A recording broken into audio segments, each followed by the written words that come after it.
அஸ்ஸலாமு அலைக்கும் வரஹ்மத்துல்லாஹி வபரகாத்துஹு. பேர் ஆஃப்ரிதா, தாம்பரத்திலிருந்து இருக்கேன். பெண்களின் மகருக்கு அவர்கள் ஜகாத் கொடுக்க வேண்டுமா? பெண்கள் தான் ஜகாத் கொடுக்கணுமா, அல்லது அவர்களை நிர்வகிப்பதால் ஆண்கள் ஜகாத் கொடுக்கணுமா? இன்னும் எவைகளுக்கு ஜகாத் கொடுக்கணும்? அதாவது பெண்கள் கையில சில சொத்துக்கள் இருக்கலாம்.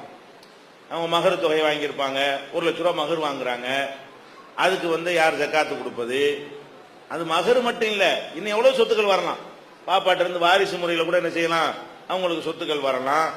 அண்ணன் இருந்து வரலாம். எத்தனை வகையில உங்க கையில சொத்து இருக்கலாம்.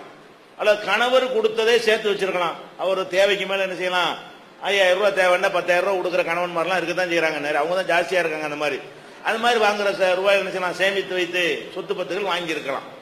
இப்ப யாரு ஜக்காத்து கொடுக்குறன்னு கேக்குறாங்க. யாரு கொடுக்குறன்னா யாரு சொத்துக்கு உரிமையாளர் அவங்க தான் கொடுக்கணும்.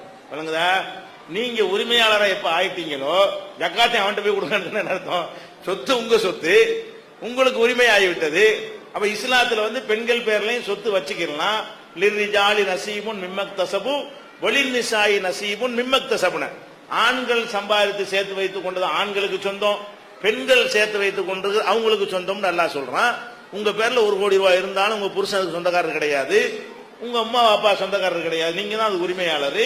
அப்ப நம்ம தான் உரிமையாளர் சொல்லும் பொழுது கடமை யாருக்கு தான்? யார் பேர்ல, யார் கையில, யாருடைய உடைமையாக அந்த சொத்து இருக்கிறதோ அவங்க தான் அதுக்கு ஜக்காத்து கொடுக்கணும். அதே நேரத்தில் உங்களுக்காக வேண்டி உங்கள் கணவர் கொடுத்து விட்டால் நீங்க குற்றவாளி ஆக மாட்டீங்க. அவர் கொடுக்கணும்னு சட்டம் கிடையாது. நீ வச்சு பரவாயில்ல, நான் உனக்காக நான் கொடுத்துறேன்னா அவர் உங்களுக்கு அன்பளிப்பா தந்து நீங்க அதுல இருந்து கொடுத்தீங்கன்னு அர்த்தம்.